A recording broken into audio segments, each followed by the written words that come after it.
Hello and welcome back to Talkin' Giants presented by the Fanatics Sportsbook. Today is April 14th, 2026. And I have my friend Shaun Morash here. Did you know that he's on WFAN? My name is Justin Pennick.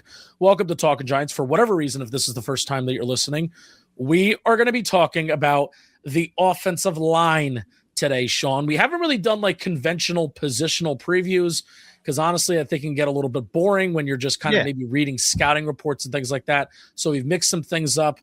We've done some mock drafts, but I figured the O-line is very, very important. John Harbaugh said we don't want to go to the buffet hungry. Well, guess what? I feel like they are going to the buffet hungry. They are shopping hungry. They are shopping a little desperate for offensive line at this point. I will say, I do think, at least with their first two rounds in pick 5 and 37, they do not have a third-round pick, as we have repeated ad nauseum over and over again, mostly because I really desperately wish they had a third-round pick. But, Shaun, I know I'm ranting a little bit to start, but I had a lot of fun watching the offensive linemen that we're going to watch today, and I do think the depth of offensive linemen that are going to be available for the Giants seems to be pretty rich, and I'm excited to talk about these guys. Yeah, it's a fascinating position in the draft, Justin, and if the Giants aren't going to the buffet table hungry, they're certainly going there with room to eat dessert. That's for sure. That was my little pun to start, but this is so funny, Justin, because where the Giants are picking at 5 and 37, it feels like the perfect year to be in need of offensive line help and be picking anywhere between like 14 and 24.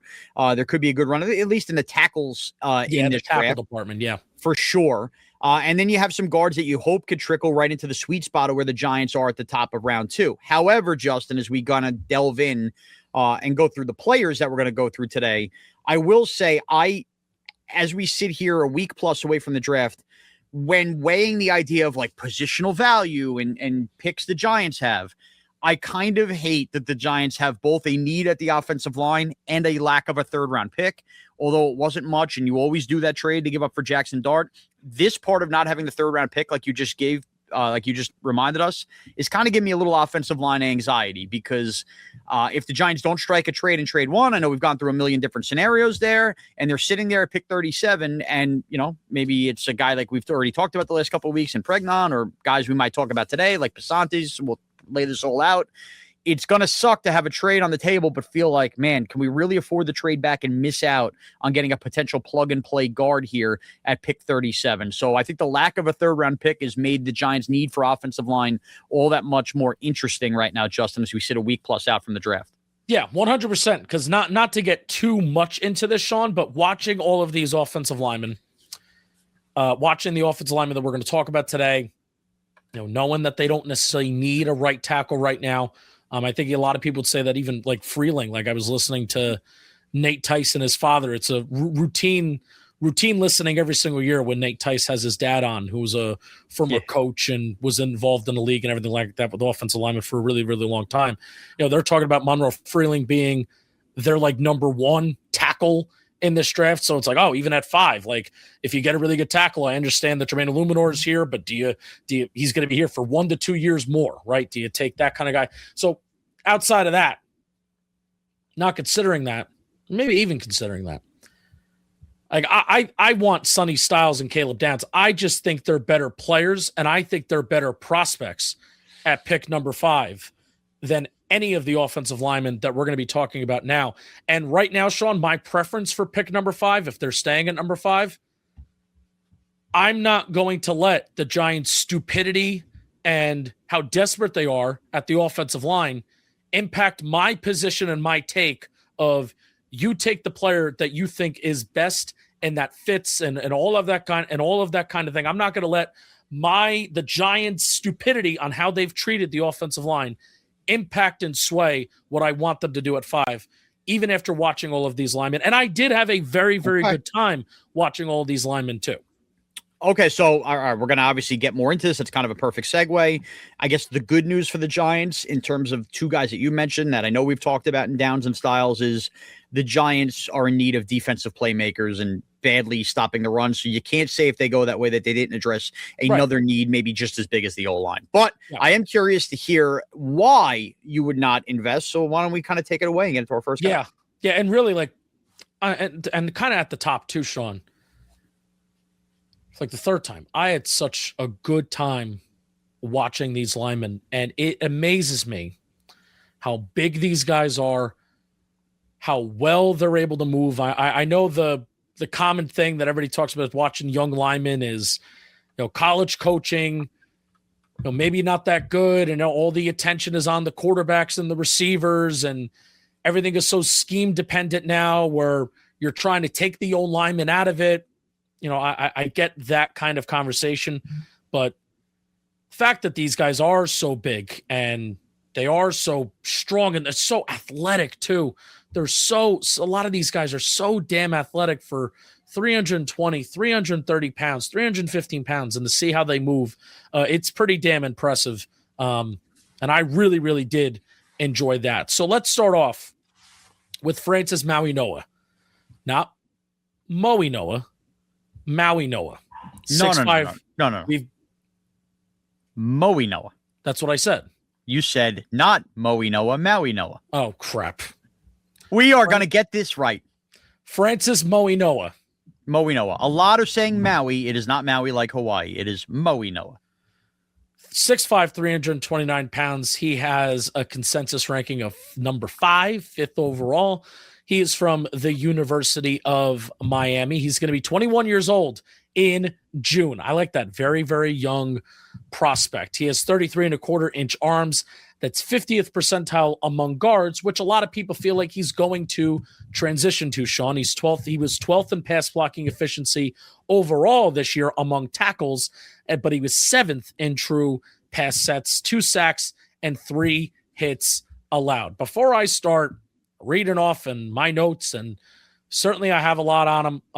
This is probably the most time that I spent watching a player. What are your thoughts on Mauigoa? Well, I slightly disagree with you, Justin, in terms of thinking that long-term he's going to be a guard in the NFL. Now, he may be best suited as a guard ultimately, but there were already reports early this week, and I think that this is where people kind of lose in translation.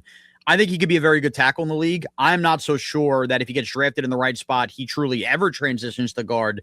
The issue is he's more of a right tackle than a left tackle if you watch him. Now, that may not seem as obvious to everybody else, or like, whatever. If you just passionate with, like, what do you mean? Like, that's where he spends the bulk of his time and where, like, his strongest reps have come in terms of, like, playing tackle play is at the right tackle position. So it depends, like, where you're investing. Do you value right tackle the same way in the NFL you value left tackle? And then that's something you probably keep inside. For the Giants standpoint, Justin, they obviously would look at him if they took him to start and plug and play at guard right away. But I also don't think that means he would end his career at guard either. There's a scenario in 2 years, you're done with Jermaine Illuminor, where he's, earned his stripes at guard. And you go, you know what, though? You were drafted to be a tackle. We're more comfortable with you now, and we'll kick you back outside. He could have the reverse. Instead of going tackle to guard with the Giants, he can go guard to tackle eventually in his career. You're also way more valuable at tackle. You're probably going to make way more money at tackle. Right. Although guards make money now, but yes. And I think it's the same thing with Fano. Same thing where I think both of them have earned the right to try tackle as well. Mm-hmm. Like, this is not an automatic, like, man, we're just going to kick you to guard, and then that's going to be where you're at. I think because of how good that they've played at tackle, I think both of those guys have earned the right to at least try, whether that be in year 1 for a guy like Mauigoa, or whether that be even in year 3 for the Giants' sake, after you move on from Jermaine Illuminor, do you eventually kick back out there and see what you have? But we'll deal with that problem as it comes if he's a New York Giant. He's a 3-year starter at tackle who started all 42 games, logged over 1,000 snaps this season with Miami's deep playoff run that they made. I think he moves really, really well. He has quick feet. It's not elite. I don't think it's like, it's the quickest feet that I've ever seen, but I think it's solid. And I think especially the feet and the footwork and how quick his feet are, it'll look that much better at guard versus tackle. I think the feet are good. But at guard, I think they can be really, really good. I agree. With his quick feet, he does a great job of getting depth in his pass sets after the snap, and immediately he puts himself in a position to win the play. Shaun, I think the main trump card for Mauigoa, I kept going back to the same thing over and over again as I'm watching him. He is a very in control and centered player. He is square and balanced. It is rare that he's going to put himself in positions where some of his weaknesses are on display often. I think he has a solid anchor with a strong core. And I think that trait, solid anchor with strong core, is, well, how can like a tackle, a guy that played 3 years at right tackle, why do you think that can maybe translate to guard? I think the fact that he is so strong, and that even when guys kind of get to the center of his chest, even when guys try to use speed to power, but he's able to kind of anchor down and sink his hips, that's where I feel like that can also especially translate to interior, where you're going to be facing guys that are going to be heavier. You're going to be facing guys with long arms and things like that. You're going to be facing guys that are just stronger on the interior. And that's where I feel like that's one of the main traits that can translate to the inside. Justin, there's a million people talking about the draft and prospects anywhere the last couple months. Okay. And this is not to say that we do it certainly better than anybody else, but sometimes the easiest explanation for something is the most simplest football stuff we were taught way back when we start playing at Pee Wee. Low man wins. His anchor and his base, like the most simplest explanation on why he can be a good guard is he is the definition when you try to teach to a young kid how to play offensive line. Hey, get down there. You know, like your old uncle would say, right? The low man wins. His anchor, the way he sits down, like every time you watch him pop up and block, you could just tell he's got that driving force. All starts with his legs. And that's the low man wins mentality that does play better at guard when guys get to your chest, like you said. Yeah, balanced and square, balanced and square. And he was also, I love his hands too. He's always able to work independent hands. What we mean by independent hands, if you're not like, hey, there's a point where I didn't know what it meant, but meaning he's able to strike a defensive lineman kind of one hand at a time. Diversifies how he times up his punch. So he's always to keep pass rushers on their toes. He'll put out a feeler hand, and sometimes you're able to control the rep and you control the play just with that one hand out, as opposed to always looking to place or fire out your two hands. He has good pop at the point of attack as a run blocker, generates power from his lower half, but he is a leaner once he makes contact at times. And I do not think, I've seen people use the word mauler or mauling in certain write-ups of him. I would not describe Mauigoa as a consistent mauler, kick-ass run blocker. Are there plays like Notre Dame? Are there plays of him really drive blocking guys, driving them down the field, putting guys on their ass? I think the Notre Dame game, honestly shows it the best. But on a down-in, down-out basis, are there other offensive linemen, especially when you're talking about interior offensive linemen in this draft, that are maulers, kick-ass, that type of, I kind of want to retire the phrase dirtbag, because I feel like dirtbag can have like there's linemen that are dirtbags, but I almost feel like sometimes I almost want to put a negative connotation on dirtbag. How about this? Finishers. There's a difference between being a dirtbag and then finishers. Like I think we doing Feliciano, Nick Gates here. Yes. Feliciano described himself as a dirtbag and kind of how he played. Like, I think that's like fake nasty. Are you a fake nasty player that talks about being nasty, or do you get out there and do you actually fucking finish? Finisher. And I think a lot of these guys, and this is what I want Mauigoa to see if he can grow into. And I don't know if this is something that you can really grow into. I want him to be meaner. I want him to play more angry, and I want to see more aggression in his game, because that is one of the things that is tough to project about his move to the inside. He is so strong-wise. He is so strong in his anchor and in his core.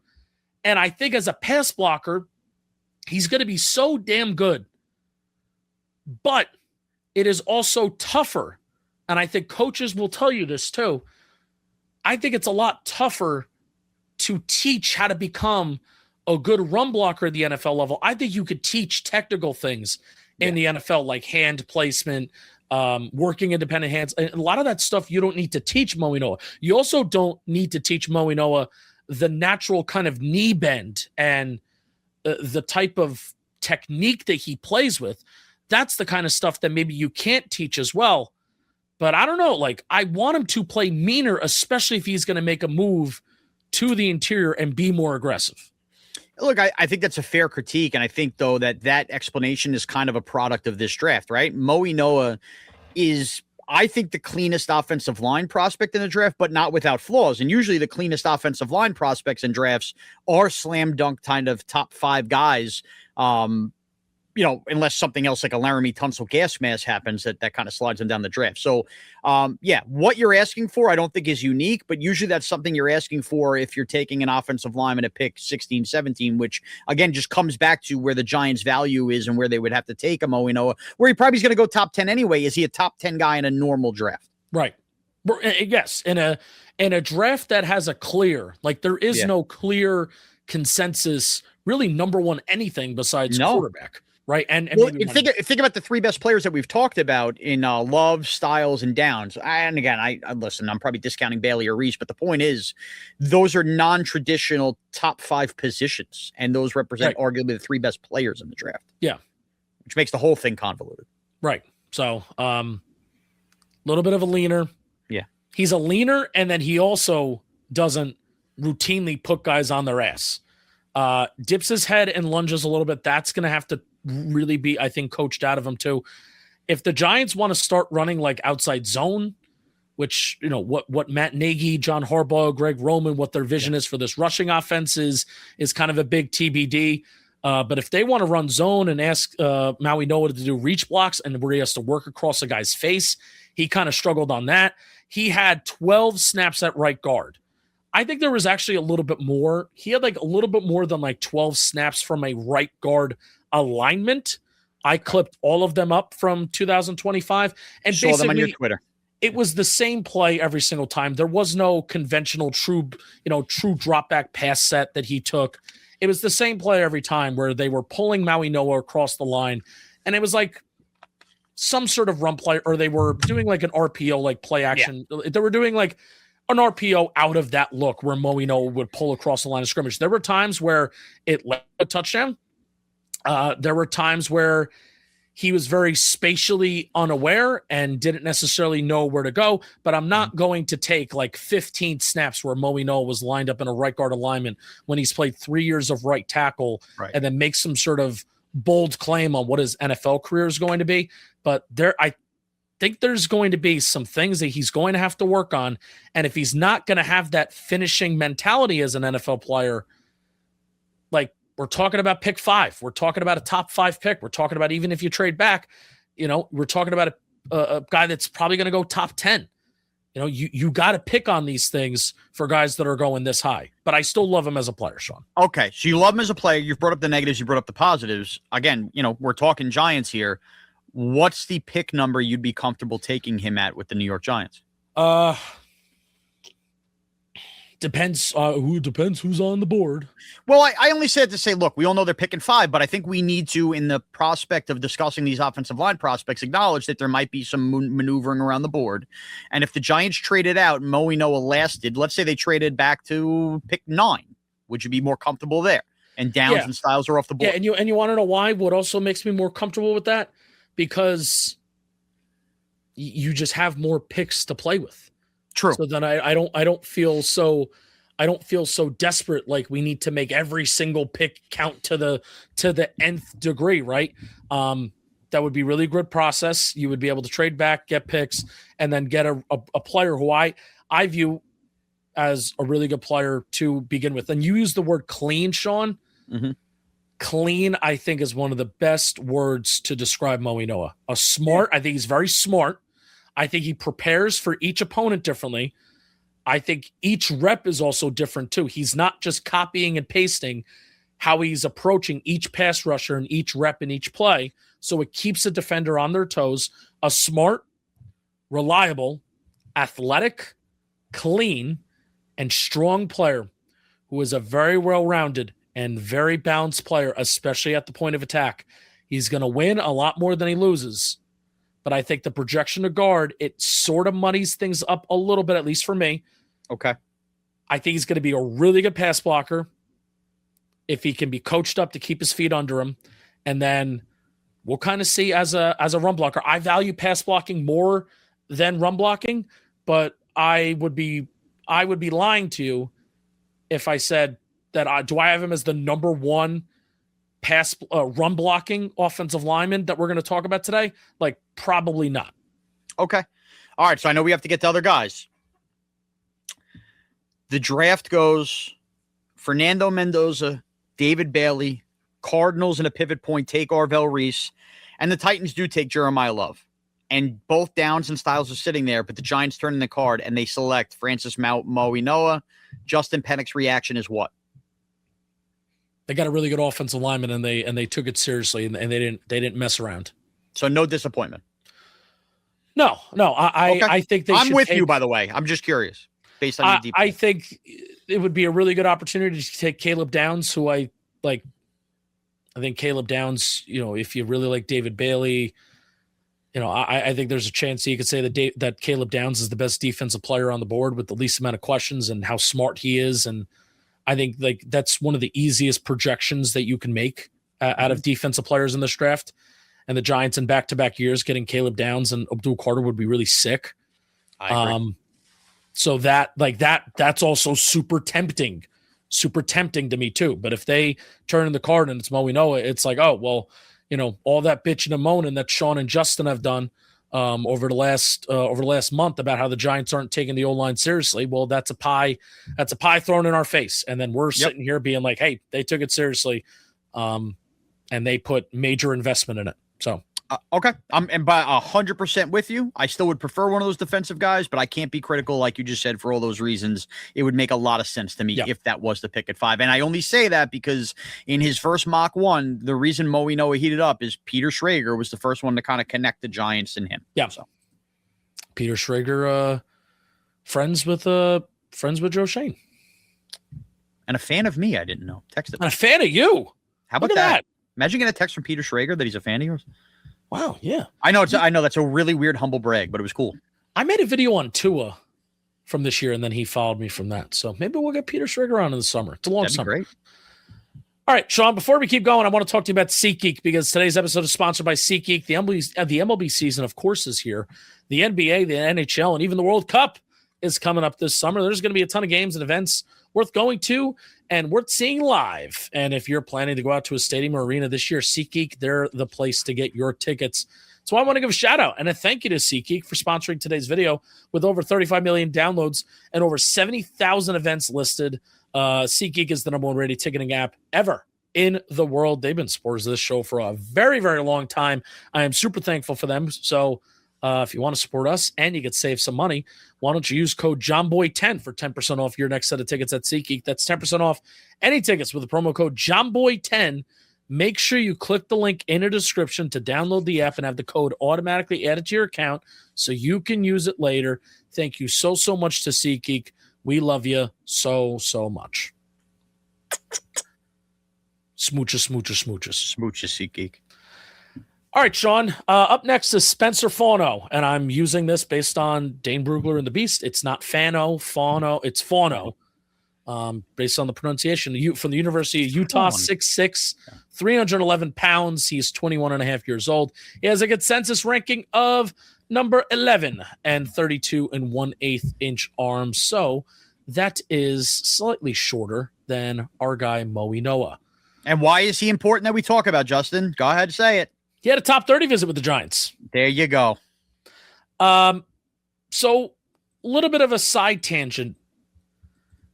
Little frustrated that there's been a very big lack of reporting on 30 visits for the Giants this year. We're actually going to be talking about 3 of them, I believe, little bit later on. Well, actually 4. Chase Bisontis also did have a top 30 visit with the Giants as well. So we're going to be talking about a total of 4 guys that the Giants have had top 30 visits with. So, but still, outside of some of the top guys, we're kind of a little bit blind on top 30 visits. And basically why we as a fan base have gotten so good at predicting some of the Giants drafts is because what you had to do in past years with Joe Shane is just look at who their top 30 visits were.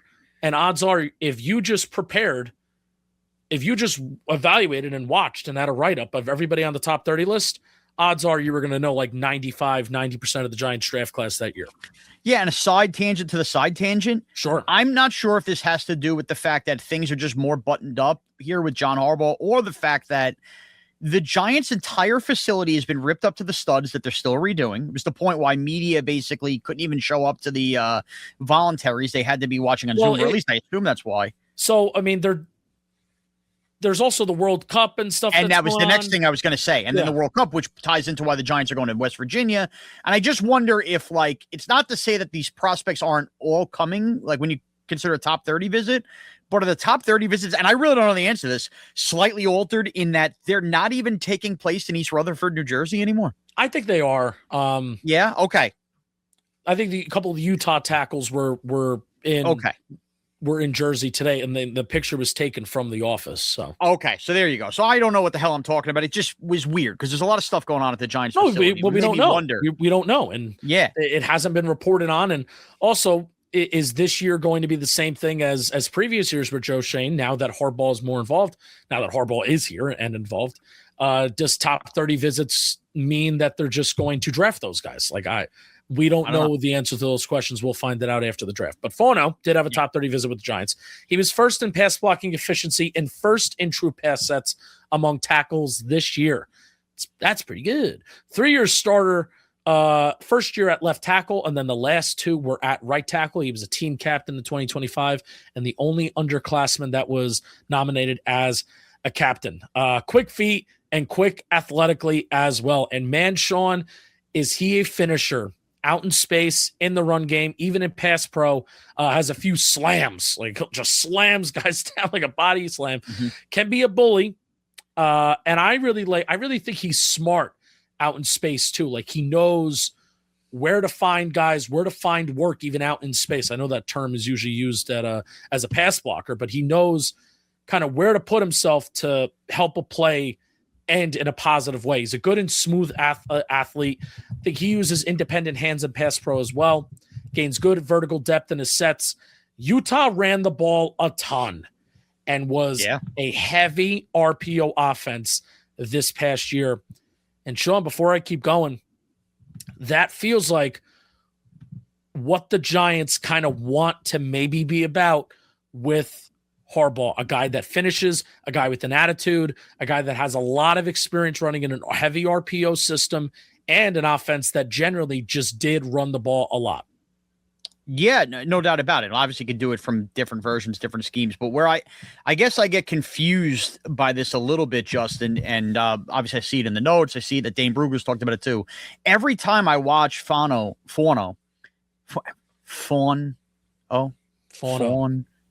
I hate these. Can we, a little preamble? Me and Justin talked about this. Not a lot of John Smiths on the draft board for the offensive line this year. No. Everybody's got a difficult name. I'm not sure I see him as a guard. I'm not sure I see him as a guard in the NFL, which I think is worthy of the next discussion. Like everything I see him from the run blocking fit, I don't think he anchors down the same way a Mauigoa does in terms of that transition. So of all these tackles that we've talked about, this is where I just see it as a very clunky fit for the Giants.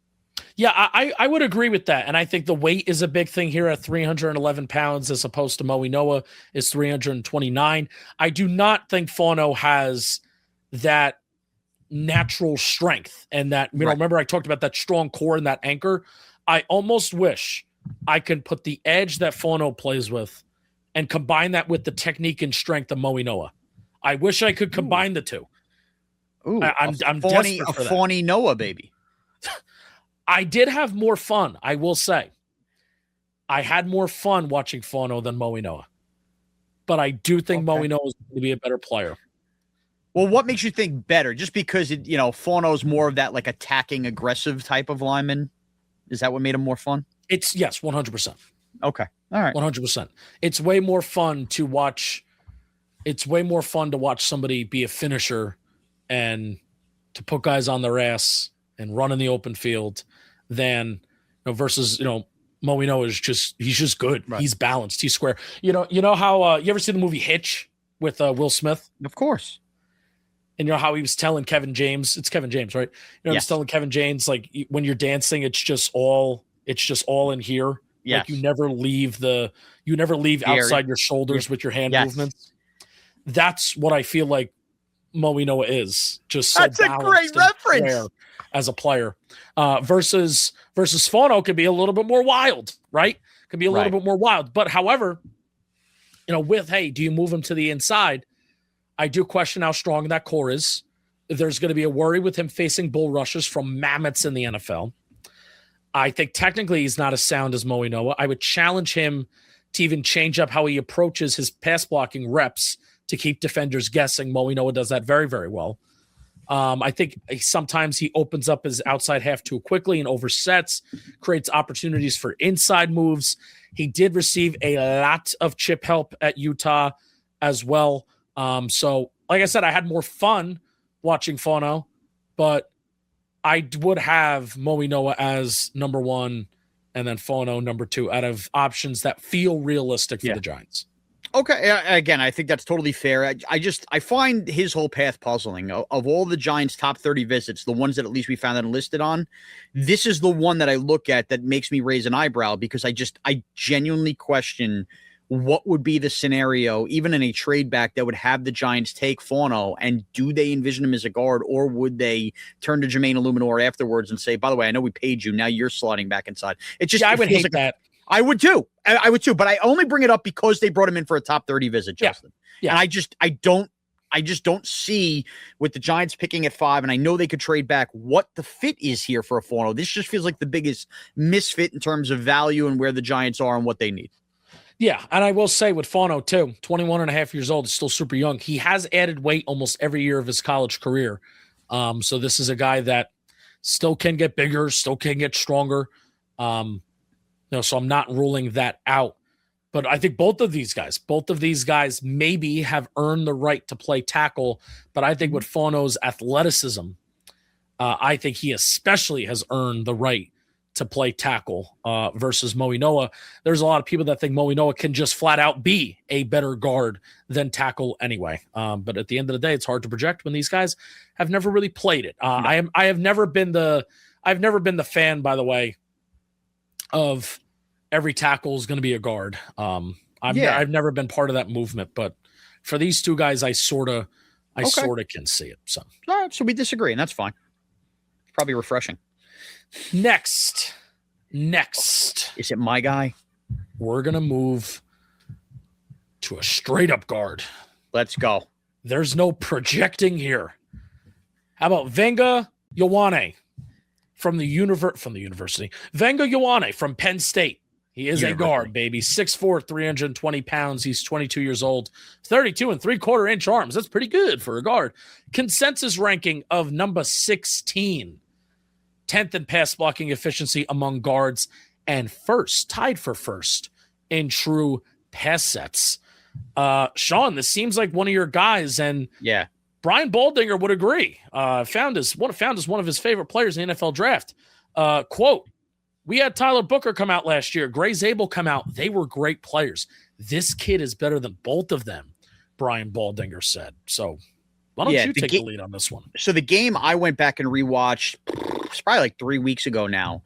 I watched the Penn State-Ohio State game. Yeah, so did I. And I ironically watched it for McDonald. And Ioane was all over him in that game. I thought was opening up run holes. Well, again, it's a crappy Penn State team, obviously, this year. But I just thought he shined versus a guy that I had circled as, first, second round prospect that I really wanted to watch in terms of the Giants. And that's where I'll let you go. Go ahead. The ironic thing is Keylan McDonald, when he was not lining up against Ioane, was really, really good. And he was like really, really disruptive, especially against the run. Yeah. And then Keylan McDonald versus Ioane, I thought he very much held his own versus Keylan McDonald. I thought he did a pretty damn good job. Yeah, so, okay, perfect. So this is what leads me into this. Again, I think this is one of those, I get it, people will throw the remote, and I don't even think it's in consideration at 5. But if the Giants do get somebody to dare up, trade for a Tate or Love or, even Caleb Downs, like whatever that case may be, and the Giants could find themselves back into, like, let's just say the teens, early teens or whatever, to me, this is a run the card up to the podium. You've already accumulated other picks. And this, to me, is the best guard. I could argue if he was a left tackle, people would be screaming more that this is the best lineman in the draft. I think he kind of gets killed a little bit for being a guard only. But this is the exact kind of guy, dude, Justin, that you play and you just know his aggressive hands. You're a hands guy, right? Yeah. his hands are like two nunchucks. I mean, they will attack you in your chest at all times. And I just think you add him. And you know what makes me lean this way in terms of like a pick? This is a classic insert Dallas Cowboys picking in like the teens pick if I've ever seen one. You know how the Cowboys went on this run every other year of taking an offensive lineman that everybody first went, how unsexy is that? And it's the absolute slam dunk right move, and Dallas just keeps churning out good offensive linemen. Yeah, I mean, Zach Martin to Booker, Cooper Beebe too. Cooper Beebe, we'll say Cooper Beebe, with all the questions that he has, is turning into a good NFL center. So how many times, and I bring up the Cowboys because they're a rival, right? How many times do we sit there on draft night and the Cowboys do this with the offensive line, and immediately we all sit there and go, damn, that's probably a really good pick. This screams, I've done a lot of that's an Eagles pick. This is a Cowboys pick. So if the Giants were to accumulate more picks, Justin, this is the guy I'm circling in kind of that wherever 10 to 20 range you would in theory think they trade back from. Yeah, feels like another safe player, right? I always hesitate to use that phrase with guard and with the interior offensive line, especially because of how many safe players that we've seen in the past, like back to the PTSD of Zion Johnson and Kenyon Green, slam dunk, first round guards. They're so perfect. Oh my God, put them on a pedestal. And then they go in the NFL and they suck for a couple of years. I mean, I don't even know what Kenyon Green's doing now. Zion Johnson finally got a good contract because he was like decent for 1 year because he's young, because he's still young and really athletic.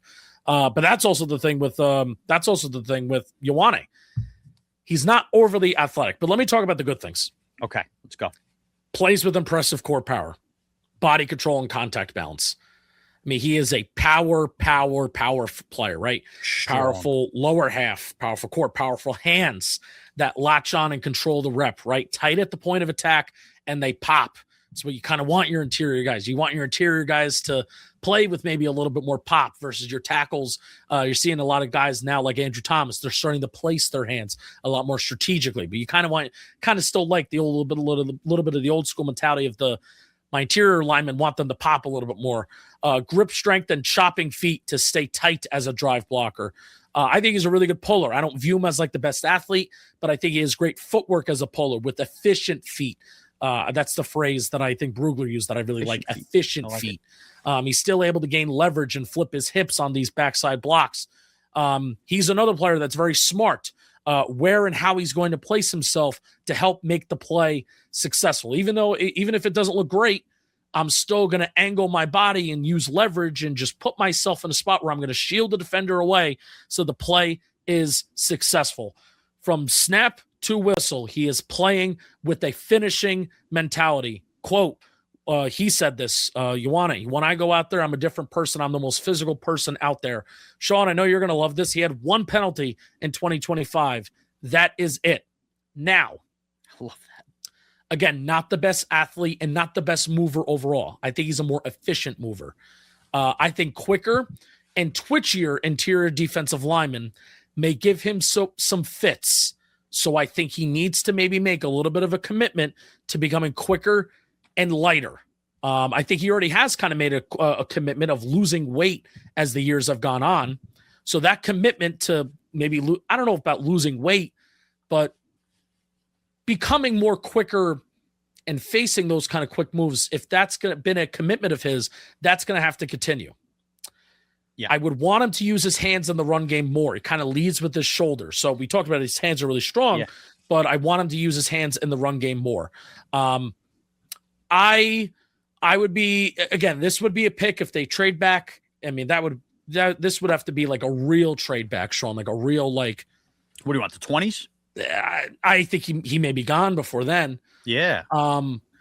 It would have to be like to the teens, and then it would be another pick where it's like, damn, like the Giants they're really not effing around with this offensive line.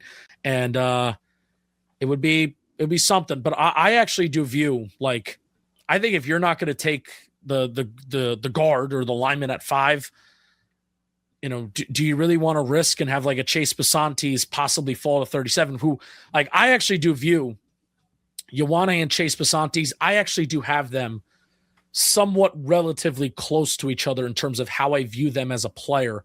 Oh, interesting. Chase Bisontis may not even fall as far to 37. We could get a surprise run. depending on if a team really needs a guard. If they like desperately need a guard, and we're not trying to talk about, hell, let's bring this tackle to guard and anything like that, may not even make it to 37. So, yeah, I do like Ioane, obviously. Yeah. Good player. Love it. Okay. Do we want to move? Yeah, let's move on.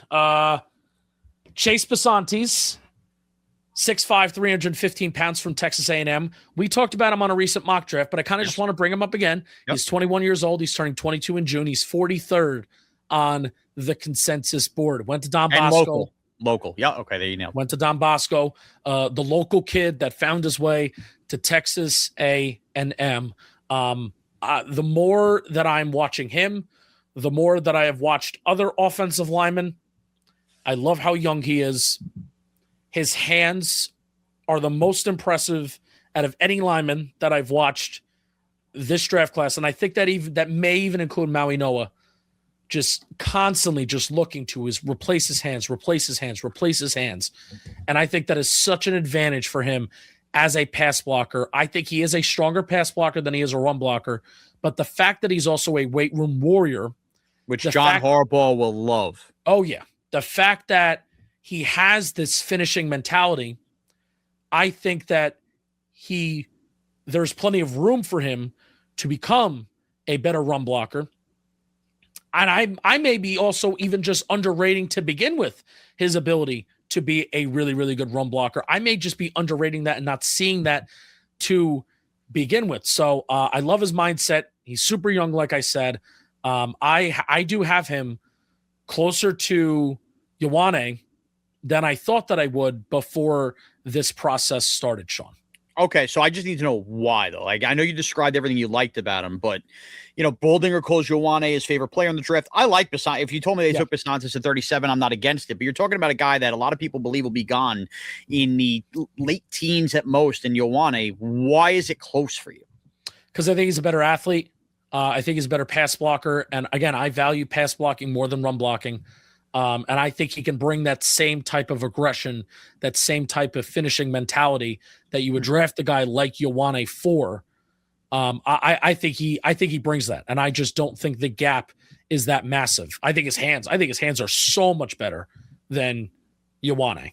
Like, I think he uses his hands a lot more. I think he uses his hands a lot better. So, okay, and this is our most recent, I believe, top 30 visit as well.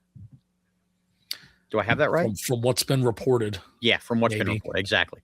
Who knows? I guess that's true. That's why I'm trying to not I eventually want to put out a tweet of this is everything that we have that's been reported. And then maybe we'll find out more information from that. So, but yeah, top 30 visit.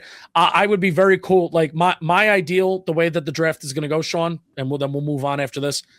I would love to get Caleb Downs right now at 5. And then it's just a hope and pray Chase Bisontis falls to 37. And then that's but hoping and praying isn't a great strategy, but that's what I want. And I'm okay with Pregnon, even though you like Bisontis much better. A lot more. Yeah. I even think I like this next guy even more than Pregnon too. All right. Let's give us. But before we get to that, before we talk about that, as Shaun throws up on himself. Today's episode is sponsored by HIMS. ED is more common than you think and easier to treat than ever. Through HIMS, you can connect online with the licensed healthcare provider to access legitimate ED treatment options discreetly and on your terms. You shouldn't have to go out of your way to feel like yourself, and HIMS connects you with licensed providers from home with 100% online access and a simpler intake process that helps determine if treatment is right for you. If prescribed, your medication ships directly to your door in discreet packaging. That includes Sildenafil. It's almost like the offensive lineman that we're talking about. Also known as generic from Viagra, available through HIMS are at up to 95% less than the brand name version. To get simple online access to personalized, affordable care for ED, hair loss, weight loss, and more, visit hims.com/giants. That's hims.com/giants for your free online visit. hims.com/giants. Prescription required. See website for details and important safety information. Sildenafil is a generic version of Viagra. Viagra is a registered trademark of Viatris. Specialty LLC, a Viatris company. HIMS Incorporated is not affiliated with or endorsed by Viatris Specialty LLC. Thank you to HIMS. David Sills did not fill. You love the dad jokes so much. I'm a dad, Justin. And if you get there one day, you'll understand. Happy youth. Go sing Take Me Out to the Bowl game to yourself again. See if you have time for that. You know who plays like a grown man? Keylan Rutledge from Georgia Tech. An interior offensive lineman. He's 22, going to be 23. He plays like he's a father of three. And he's going to be 23 in September. 6'4", 316 pounds with 33.25-inch arms, and he has a consensus ranking of 58th. He was 10th in pass blocking efficiency and tied for first in true pass sets with Ioane. How do you like that? His film was really good and filled with a ton of fun finishes, Shaun. He's a really, really good run blocker. I think he excels as a drive and combo blocker, gets to that secondary level, and he blocks the guy at the secondary level too. He doesn't just get there. He finds a way to get a hat on a hat and block the guy at the secondary level. That's the whole point. He's been snapping for teams during the pre-draft process and did it down in Mobile as well. I think he also is another guy that makes great decisions as a puller. And again, I want to emphasize, I think he is a really, really, really good run blocker. Now, this may be a me thing, Shaun, and I really want to emphasize, this may be a Justin Pennick issue. Okay. He was down at the Senior Bowl, didn't outwardly stand out to me. Okay. All right. Bang. Can I just go for a second? This is what I'm curious about. I'll be totally honest with the audience. This is, of all the O-linemen we're talking about today, full disclosure, the O-linemen I have delved into and seen the least, going through on my whole draft process. Rutledge has not been a guy that's popped maybe as much as he should have on my radar. And as I got the list from Justin of who we were going to go through yesterday, I started going through, kind of notes. All right, what do I have? Wow, I really haven't seen much of Rutledge. And one thing stood out to me, Senior Bowl. And I said, this has to be a Justin. He fell in love with this guy at the Senior Bowl. And now you're sitting here telling me he didn't stand out to you, and yet you've fallen in love with him since. So what happened? Well, I'm not really in love. Okay, but you like him better than Pregnon. I do. And you do the thing with Pregnon that complicates the whole thing for me is what did I say? No, I said it wrong. Oh, the whole thing with Pregnon that complicates the whole thing for me. And we talked about him in the first mock draft episode that we did this month. What complicates that evaluation for me is that he's old as hell. He's old as hell. And he finally went to Oregon. Oregon, a really good old line coach there at Oregon. And he went finally with good coaching, but he was at USC in the years prior, and he was not very good. So finally we get to year 3 or year 4 of starting, and we're 24 years old, and we're playing against 21 and 22-year-olds and 20-year-olds, and now we're looking all right. So that's the thing that really gets me about him. I mean, Pregnon, if you want to invest in the physical traits that I think in terms of athletically, and if you look at the percentiles of wingspan and arm length and hands and height and weight, Pregnon is one of the more well-built players, offensive lineman in this class, and even his 2025 film is really good, but it's about projecting to what you're going to do at the NFL, and that's the thing that gives me pause about what he has done. Gotcha. Okay. But with Rutledge, though, again, I think really, really good run blocker, and similar to what I said at the top of the show, I think coaches will tell you that it's easier to coach somebody up, an offensive lineman up as a pass blocker in terms of being technically sound than as opposed to run blocking, where I feel like so much of it is a mentality. So much of it is just kind of like a God-given strength thing. And are you about it? Right. Right. But with that being said, Rutledge, I think he is weaker as a pass blocker than run blocker. He lacks sinking his hips and lacks that knee bend to drop a low anchor and win against power and getting leverage against power. His high pad level eventually is going to get him beat with bull rushers, right? His hand placement can be inconsistent. Per Dane Brugler, medicals on his left foot are imperative. Well, did you hear that? Yeah. Okay, go ahead. 2024 spring practices while recovering from injury suffered in a car accident. He swerved to avoid an oncoming car. His car flipped multiple times, landed upside down. Very scary. Underwent surgery the next day to repair a fractured left big toe, but the bone didn't set right. He developed an infection, resulting in a second injury a month later. So NFL teams are going to want to check in about that. Almost lost his foot. I didn't know that. Yes. And this was en route to visit Clemson in the transfer portal. That's where he was driving to. And the foot almost had to be amputated. Shit. And he's recovered to put himself in position in the NFL draft like this. Now, I ask you, you can look at this one of two ways. Does that scare the crap out of you? Or does it look at you like, man, if this dude could overcome that, that's like a different degree of mental nasty that you could envision. I have no clue. And I'm glad that he got through it. Of course. But like, man. I like that mental toughness. I almost lose a foot. I'm never doing talking Giants again, let alone playing football. I would do more talking Giants. I would sit down. I would sit down more. And that's pretty tough for me to, pretty tough for me who loves sitting down and has broken records sitting down. Shaun, overall, I love his mindset and toughness. There are technical things that he has to clean up as a pass blocker. I would like him closer to the third round versus the second round, especially at the top of the second round, because Jordan Ronan did say that, hey, him and Chase Bisontis are in play at 37. If the Giants do trade back in the second round, I would be way more open to a guy like Keylan Rutledge. So keep an eye on it, because I think that's very much on the table if the Giants stay at 5 to trade back at 37. Yes. All right, up next is Travis Burke, a top 30 visit. 6'9", 325 pounds. He is from the University of Memphis. He is an offensive tackle. 23, turning 24 in January, has a consensus ranking of 159th. So around the fourth round. Did I say he's 6'9"? Because, he's 6'9". He is gigantic. He is a gigantically tall tackle with plus drive blocking talent for his body size and type. He is 40th in pass blocking efficiency, 35th in true pass sets. I think you got to take that with a little bit of grain of salt, considering who are you playing at the University of Memphis? You're probably playing nobody.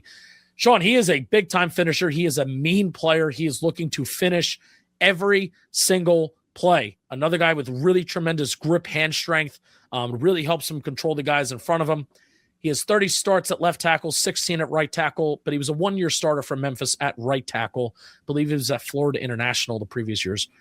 Now, Dane Brugler has him ranked 79th on his board. So that's interesting. That's the third round. He has questions around his movement, but still, for his size at 6'9", he moves, I think, well, places his hands well, and is a pretty balanced player for his size, too. I think there is an inevitable danger of just taking these huge, like, tall guys, but he's not overweight, though, so that's the thing. Yeah. My main question, Shaun, how good of a pass blocker can he become? Is he going to have the foot speed and quickness to keep up with edge rushers in the NFL? Can he get to his landmarks and get out of his stance quick enough? That is my main question, but I love the mentality. I love his finishing mentality. I think he moves well for a guy his size. I think this is a project player that if the Giants had more picks, if they find a way to trade back in any kind of area, he's a project player that if they add more picks, I'm totally cool with taking as an experimental tackle. Right. Like if they get an extra late third or this is in the fourth round, I'm totally with you. Yeah. Sorry. Had to yell at my kids real quickly. But Justin, this is when I hear 6'9", and you added 3 different things he does well. And did you notice what you kept saying? For his size, for his size, for his size. Oh, he played a lot of left tackle and right tackle. For his size, he does this. He's 6'9". I feel like you're reading Daniel Falele's draft report card before he got It's a little drafted. different. It's a little different because Falele was 380 pounds. Oh, okay. All right. And like, I don't know if Burke's like playing like head over his heels and stuff like that. For me, it is solely about, like, I thought Falele was actually a pretty good athlete for his size at the University of Minnesota. But Burke, it's going to be about how quick can you be? Can you get out of your stance? Because the movement seemed to be labored. And I'm already making that observation when playing University of competition. Okay. All right. So if the Giants don't make a trade, I feel like this has been like the name of the game. I'm trying to pitch at you. They take their picks first, second round, and they are just straight up starting round 4 with their 4th round pick, and he's on the board. Are you comfortable with that being the pick? Let's say they've gone Sonny Styles, Lee Hunter. Who have we taken in our mock drafts in the 4th round? We Julian both had Neal and Surratt. I would prefer Julian Neal, and I would prefer Chaz Serrato over Travis Burke. Yes. So I think there may be players on the board that would be more preferable than a experimental tackle. Even if they do not address O-line in rounds 1 or 2. Oh, but then, regardless, Travis, if you're taking Travis Burke to play, which they wouldn't because you have Jermaine Louis, but I don't think you're taking anybody in the 4th round necessarily to play. No, you're not. You're not. So, but either way. Yeah. I think there's going to be other players there that I would like, but I mean, that's a big difference for Brugler to have him 79th on his board when his consensus ranking is 159. I think it's there's going to be an NFL team. Like I could see the Lions taking this guy. That makes sense. The Lions, I'm pretty sure they have taken trying to remember. They've taken Mahogany, which Boston College isn't really like a small school. They definitely have taken a tackle in years past that is just, oh my God, this guy's just ginormous. Mm-hmm. And they can turn him into, and he moves well for his size, and they turn him into something. Philly has also had a top 30 visit with this guy too. So, okay. Oh, I know how much you love talking about what Philly does. Yeah, that's it. Hey, listen, you want to be the Eagles? You got to be the Eagles. If you want to beat the Eagles, you have to beat them at their own game. Or if you just want to be them, you got to be them. Okay, sure. That too. All right, the last guy we're going to talk about, another top 30 visit. And this is the one that really makes me go, because this is probably going to be a day 3 guy. Okay. Probably going to be a day 3 guy. And this is where you get to the point in the draft where is John Harbaugh doing 250 evals? Is John Harbaugh doing 200 evals of guys? I think day 3 is going to be straight up Joe Shane territory. And the scouts that may be fired after the draft doing this work. And the scouts that may be fired after the draft as well. Febechi, voice cracked. You hear that? It did. Febechi Nwaiwu.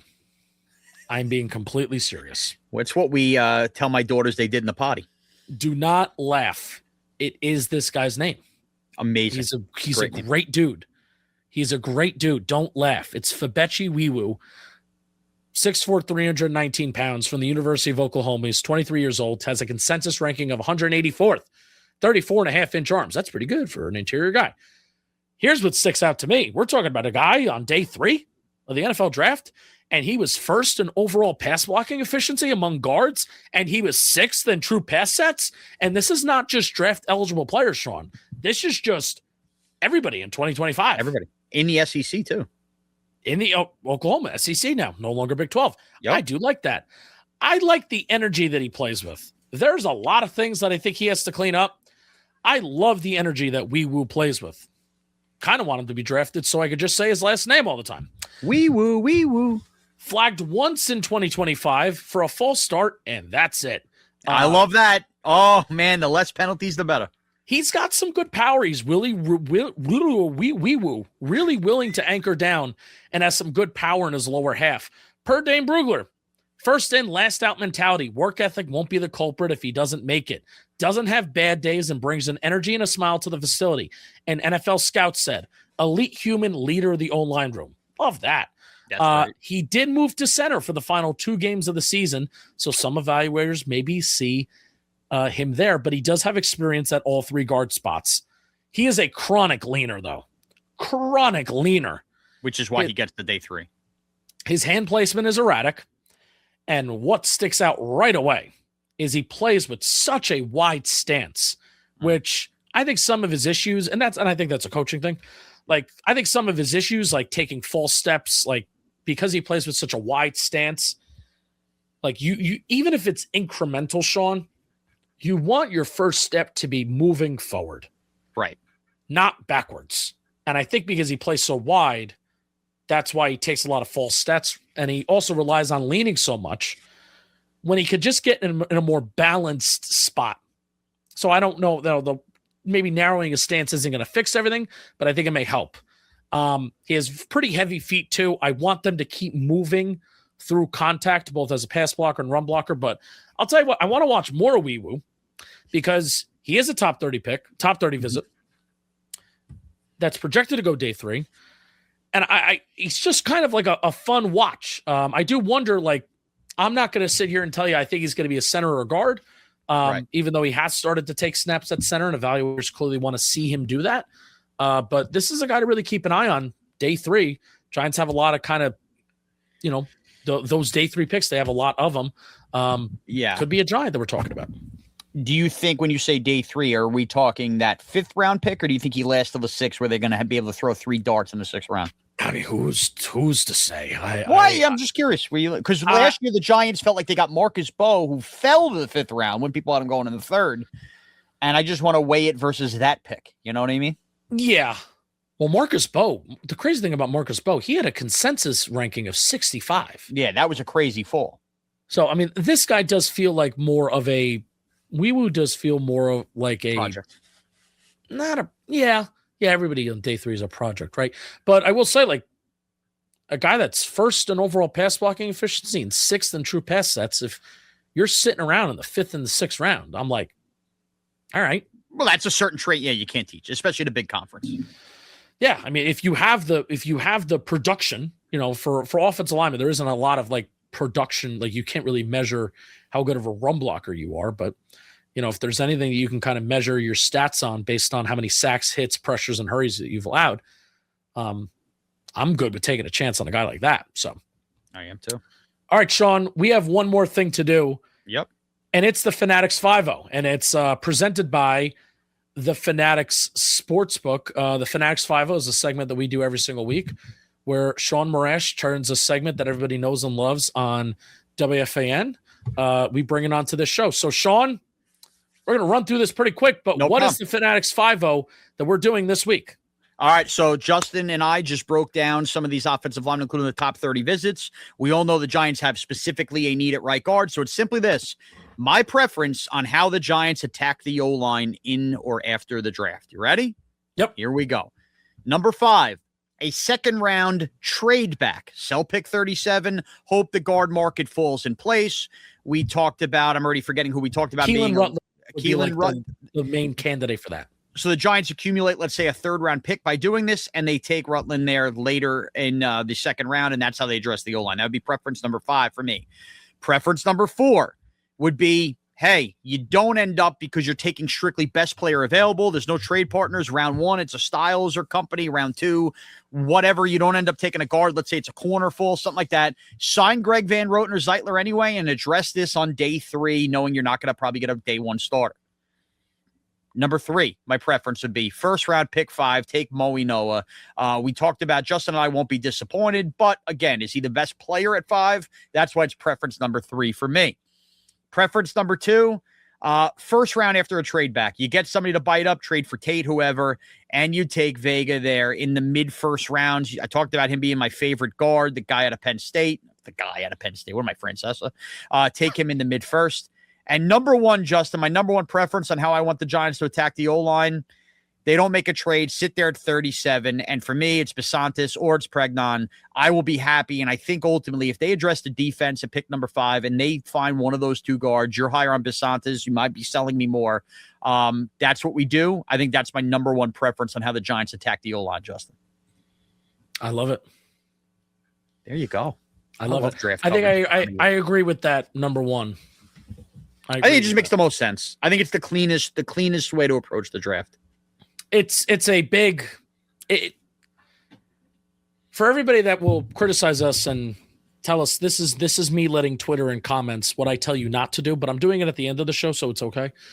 For everybody that tells us, you don't trust John Harbaugh, it'll work out. They have the 2nd round pick. The thing with having the 37th pick in the draft, right, and needing an offensive lineman, the thing with that is that there are 36 other outcomes, or I should say 35, because they have the 5th overall pick.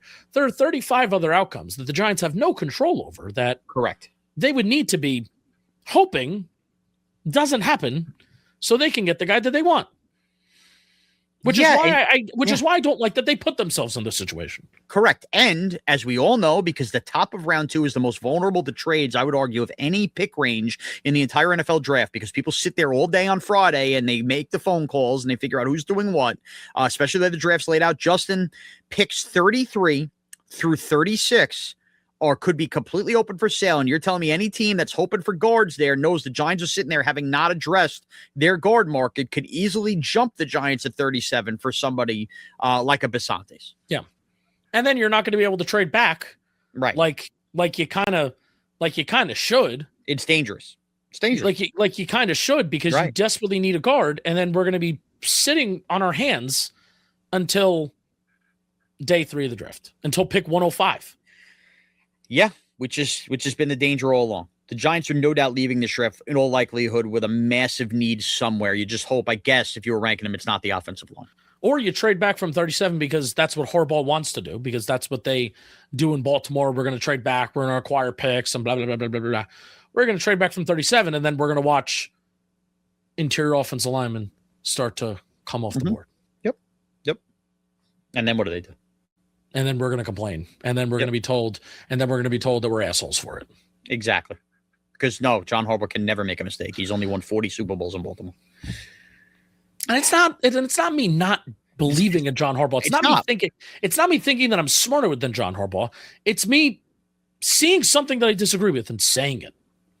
Andy Reid has made mistakes. Bill Belichick has made mistakes. Yes. Great coaches make mistakes. Yes. You make mistakes at any other position. Yeah, I agree. Besides quarterback. I agree. Okay. That's an episode. We're going to be back on Friday for another mock draft, and then we're going 3 episodes next week, maybe even 4. Technically, because we're going to do something. We're going to do something Thursday night after the first round, and then we're also going to do something Friday night after the second round. So we may even do 4 next week. I can't wait. And if they make a trade, it's going to be a long Friday night. It'll be a long Friday night. All right, Shaun. See you later in the week. Let's go, Giants. Later. It starts today. Let's go, Giants! We woo!